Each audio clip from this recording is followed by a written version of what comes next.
Hello everyone, my name is doctor Rakesh. तो guys आज discuss करने वाला हूं मैं एफएमजी एग्जाम के बाद क्या क्या ऑप्शंस होता है, करियर ऑप्शंस क्या क्या है आपके पास में। तो गाइस फर्स्ट ऑफ ऑल, जैसे ही आप किसी भी कॉलेज से, रशिया के या किसी अदर कंट्री के कॉलेज से जैसे ही आपको डिग्री मिलती है, यहाँ आके आपको नेक्स्ट का एग्जाम देना है। देखो अभी तक एफएमजी का एग्जाम है, लेकिन जैसे ही आप अभी कोई 2025 में जो इंटेक होने वाला है, आप किसी भी कॉलेज से जाओगे तो आपको नेक्स्ट का एग्जाम देना है। Next exam is common for everyone. आप इंडिया से करते हैं या अब्रॉड से करते हैं या गवर्नमेंट या प्राइवेट से, कोई फर्क नहीं पड़ता, नेक्स्ट का एग्जाम देना ही है लाइसेंस के लिए।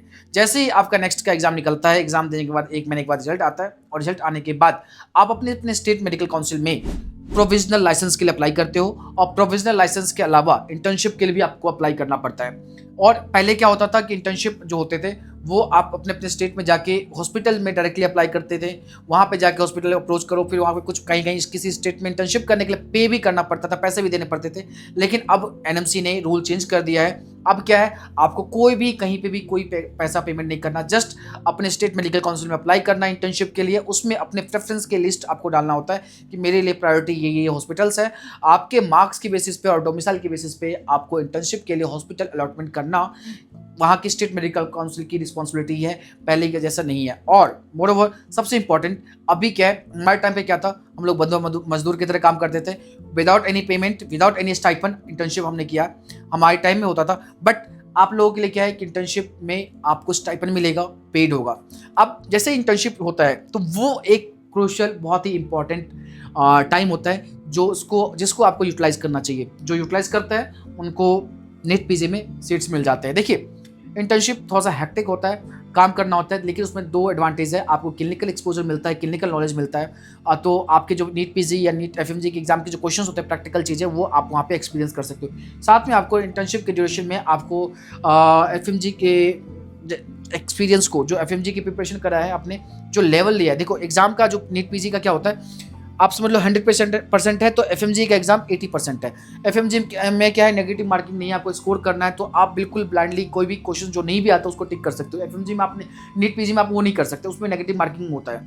तो आपको थोड़ा सा अपने प्रिपरेशन को शिफ्ट करना पड़ेगा, क्वेश्चंस को अटेम्प्ट करने का जो तरीका होता है उसको थोड़ा सा चेंज करना पड़ेगा, और सिलेबस को थोड़ा सा एडवांस करना पड़ेगा। अगर आप उस ड्यूरेशन में उसको छोड़ देते हैं ना, एफएमजी के टाइम के बाद अपना एकेडमिक छोड़ देते हैं, तो नीट पीजी करना भूल जाओ, बिल्कुल भूल जाओ। इंटर्नशिप के साथ साथ में अपने सिलेबस को रिवाइज करना है, क्वेश्चंस की प्रैक्टिस करनी है, और आपको नीट पीजी का एग्जाम दीजिए, आराम से आपका नीट पीजी निकल सकता है। मेरे ईयर का बहुत सारे लोग, कोई थोरेसिक सर्जरी, कोई गायनी, कोई मेडिसिन, कोई कुछ लेके कर रहे हैं। मेरा अभी तक ऐसा पीजी नहीं हुआ है, मैंने जेआरशिप करे हैं पिट्स में, तो पिट्स का मुझे एक्सपीरियंस है 2 साल का। बट पीजी के लिए आप प्रिपरेशन कर सकते हो, आपको ईजिली आइदर नीट पीजी के, मतलब पीजी सीट्स, नहीं तो डीएनबी सीट्स आपको मिलेगा, नहीं तो डिप्लोमा तो मिल ही जाता है आराम से किसी को।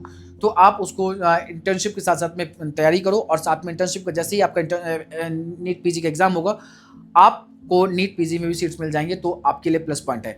एक तो ये करियर ऑप्शन है। दूसरा करियर ऑप्शन है कि आप जैसे ही एफएमजी का इंटर्नशिप होने के बाद या उसी ड्यूरेशन बहुत सारे गवर्नमेंट का एग्जाम्स होता है, डिफेंस में जा सकते हो, आर्मी में जा सकते हैं आप, या जैसे कि यूपीएससी सीएमएस का एग्जाम होता है जिसमें आप ऑर्डिनेंस फैक्ट्री, दिल्ली एमसीडीज, सीएमओ की पोस्टिंग्स होते हैं, रेलवे का जो होता है, रेलवे डॉक्टर्स के लिए, इसमें आप अप्लाई कर सकते हैं। इसका प्रॉपर एग्जाम होता है, इसमें कंप्यूटर बेस्ड क्वेश्चंस होते हैं, इसमें मेडिसिन, गायनी, ऑलमोस्ट सारे सिलेबस कवर होते हैं। जैसे कि मेडिसिन में उसमें बहुत सारे क्वेश्चंस होते हैं, अलग अलग सब्जेक्ट होते हैं, जैसे कि उसमें ऑप्था, ईएनटी भी उसी में कवर हो जाता है। तो ये एक यूपीएससी सीएमएस का एग्जाम है, इसमें आप कर सकते हैं। अगर किसी को गवर्नमेंट जॉब में जाना है, परमानेंट गवर्नमेंट जॉब में जाना है, तो आप उसके लिए अप्लाई कर सकते हो। और एक और चीज़ बताऊंगा मैं, उसमें एग्जाम के बाद एक इंटरव्यू होता है, इंटरव्यू के बाद आपका सिलेक्शन होता है। एक और चीज़, आप डायरेक्टली किसी भी स्टेट में एफएमजी के बाद अपने स्टेट में जीआर के लिए अप्लाई कर सकते हो, जूनियर रेजिडेंस डॉक्टर के लिए अप्लाई कर सकते हैं। आप वहाँ पे आपकी जो पोस्टिंग होगी, अगर अर्बन पोस्टिंग होती है तो आपको कोई एडवांटेज नहीं मिलने वाला। अगर आपकी गाँव की पोस्टिंग मिलती है, रूरल पोस्टिंग मिलती है, तो उसमें आपको नीट पीजी में बोनस मार्क्स मिलता है। अगर आप 1 ईयर आप रूरल पोस्टिंग करते हैं तो उसमें 10%, फिर 2 साल में 20%, तो आपके मार्क्स ना इंक्रीज़ होते हैं। लेट्स सपोज़ कि आपके 200 मार्क्स आए हैं, तो आपने 1 साल इंटर्नशिप करा है तो आपको 20 मार्क्स का एडवांटेज मिलता है। अगर 2 साल आपने करा है, सॉरी 1 साल आपने जीआरशिप करा है किसी गाँव में जाके, किसी पीएससी, सीएससी के अंदर में, पीएससी के अंदर स्पेशली प्राइमरी हेल्थ सेंटर के अंदर में, तो आपको उसके बोनस मार्क्स मिलता है। लेकिन उसमें क्या है, आपकी सैलरी जो है ना वो बहुत ही कम होती है, 70,000 60,000 इनिशियली। आप जैसे कि यूपी में है, बिहार के अंदर में, एमपी, राजस्थान में इतना सैलरी मिलता है, इवन महाराष्ट्र वगैरह में भी मिलता है, और उसका एडवांटेज आपको मिलेगा जो कि आपके नीट पीजी में स्कोर। तो guys, defence, railway, UPSC, CMS के अलावा, नीट पीजी के अलावा आपके पास एक और ऑप्शन बचता है, जो कि आप अगर कोई किसी को इंडिया में नहीं करना है तो आप अब्रॉड के लिए ऑप्शन देख सकते हैं, जैसे कि एएमसी, यूएसएमएलई, प्लैब, इनके एग्जाम की प्रिपरेशन कर सकते हो साइड बाई साइड। और इसके जो एग्जाम्स के जो लेवल होते हैं, जो उसके स्टेजेस होते हैं, जैसे कि टाइप 1, स्टेज 1, स्टेज 2, वो एग्ज़ाम देके आप वहाँ पे यूके और यूएस या ऑस्ट्रेलिया, कनाडा में कहीं भी शिफ्ट हो सकते हो। वो भी एक इजी प्रोसेस है, ज़्यादा मुश्किल नहीं है, क्योंकि मेरे साथ के बहुत सारे डॉक्टर्स ने एग्ज़ाम क्वालिफाई भी किया है, प्लैब ने भी निकाला, उसके प्लैब के दोनों पार्ट्स निकाले हैं, वो हमारे टीम के ही मेंबर्स हैं। तो आपको अगर कोई पर्सनल गाइडेंस चाहिए तो वो लोग भी आपको हेल्प करेंगे। तो ये एक करियर ऑप्शन आपके पास में होता है। दूसरी बात होता है कि बहुत सारे जो अदर स्टेट के डॉक्टर्स होते हैं दिल्ली में जीआरशिप करते हैं, दिल्ली या बाकी स्टेट में भी जीआरशिप करते हैं, जो एडॉक बेसिस पे होता है, जो कि फाइनेंशियल सपोर्ट के लिए फैमिली को इनिशियली जो करना होता है वो करते हैं। तो आप जीआरशिप जो अगर करते हैं तो उसमें आपकी जो सैलरी होगी दिल्ली के अंदर में वो 1,20,000 सैलरी है। या बहुत सारे सेंट्रल गवर्नमेंट के जो हॉस्पिटल्स होता है उसमें आप जीआरशिप कर सकते हो, जैसे कि एम्स के वगैरह के अंदर में। तो उसके लिए आप डायरेक्टली अप्लाई कर सकते हो, और आपका वहाँ पे जीआरशिप का 3 साल का होता है कोटा। 3 साल से ज़्यादा आप एडॉक बेसिस पे किसी भी हॉस्पिटल में जीआरशिप नहीं कर सकते, स्पेशली दिल्ली और सेंट्रल गवर्नमेंट के हॉस्पिटल बताता हूँ, क्योंकि वो हमेशा प्रायोरिटी देते हैं फ्रेशर को। लेकिन दिल्ली में एक और प्लस पॉइंट है, अगर आप एक ही डिपार्टमेंट में या सिमिलर किसी क्लिनिकल डिपार्टमेंट में आप काम करते हैं तो आप नॉन पीजी एसआर की तरह भी 2-3 साल और काम कर सकते हैं। तो अगर आप परमानेंट, आपकी जो सिलेक्शन दिल्ली में 2018 के बाद में परमानेंट सिलेक्शन अभी तक नहीं हुआ है, लास्ट 8 ईयर में कोई वैकेंसी नहीं आई है, तो जो भी होता है वो एडॉक बेसिस पे ही हो रहा है। तो एडॉक बेसिस पे ही आप मतलब समझ लो एक 1,20,000 सैलरी है, 3 साल आप काम करते हैं, 3 साल में आप 2 साल किसी भी क्लिनिकल डिपार्टमेंट में काम कर रहे हैं, तो उसमें आप नॉन पीजी एसआर की तरह एज उसी गवर्नमेंट हॉस्पिटल में काम कर सकते हैं। तो आपकी जो पोस्टिंग है, पावर है, पैसा है, सैलरी है, सब कुछ है, वो एसआर के बराबर। आप उसको बोलते हैं नॉन पीजी एसआर। आपने पीजी नहीं किया है, बट आपने पीजी के मतलब जैसे पीजी में फर्स्ट ईयर सेकेंड ईयर पढ़ते हैं ना, तो उसमें क्या होता है, स्टडी के साथ साथ में मेनली होता है क्लिनिकल एक्सपीरियंस, जो प्रैक्टिकल्स करते हैं। तो एज अ जेआर भी आपने वो काम करा है, तो इक्विवेलेंट माना जाता है कि आपके पास भी उतना ही नॉलेज है जो कि एक एसआर के पास, जो कि पीजी एसआर के पास है, इसलिए आपकी सैलरी सब कुछ आपको उसी के इक्विवेलेंट मिलता है। तो ये भी एक प्लस पॉइंट है। बट गाइज, एक इंपॉर्टेंट चीज़ ये है कि ये एक लिमिटेड टाइम के लिए होता है, max to max 5 to 6 year.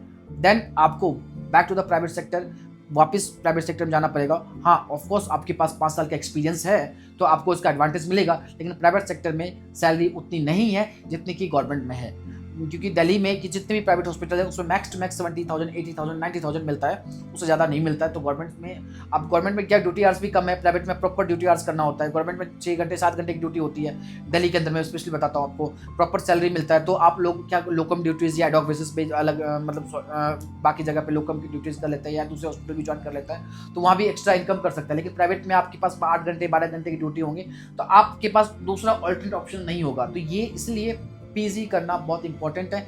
एक बार आप पीजी कर लो तो देखो, ऐसा नहीं कि पीजी करने के बाद आपकी लाइफ सेट है। लोग फिर सुपर स्पेशलाइजेशन करते हैं, पीजी स्पेशलाइजेशन हो गया, और उसके बाद सुपर स्पेशलाइजेशन होती है। जैसे कि आप देखो मेडिसिन लेते हो, अब मेडिसिन में भी आपको सुपर स्पेशलाइजेशन, कार्डियो का हो गया, नेफ्रो हो गया, थोरेसिक हो गया, या पल्मो हो गया, तो वो एक मेडिसिन। सेम सर्जरी में आप जनरल सर्जरी लेते हैं, उसके बाद आप लीवर के स्पेशलिस्ट हो गए, गैस्ट्रो के स्पेशलिस्ट हो गए, थोरेसिक सर्जरी का स्पेशलिस्ट, न्यूरो सर्जरी, तो उसके भी कई सारे ऑप्शंस होते हैं, कई सारी चीज़ होती है। तो आपको प्रॉपर तरीके से समझना है आपको लाइफ में करना क्या है। ये सारे चीज़ें डिपेंड करता है आपके घर की फाइनेंशियल कंडीशन कैसा है, आपका एज क्या है, क्योंकि आपका एज ज़्यादा है, घर की फाइनेंशियल कंडीशन सही नहीं है, आपको इंस्टेंट अर्न करना पड़ेगा अपने फैमिली को सपोर्ट करने के लिए। ऑलरेडी 6 साल लग गया एमबीबीएस करने के बाद, घर में इतना फाइनेंशियल इशूज़ है, बट अगर आप मैनेज कर सकते, इसलिए मैं बोलता हूँ आप इंटर्नशिप के टाइम पे अगर आपने एफएमजी की जो अपने प्रिपरेशन करा है उसको कंटिन्यू करते हो पीजी के लिए, तो ये प्लस पॉइंट है, बोनस पॉइंट है,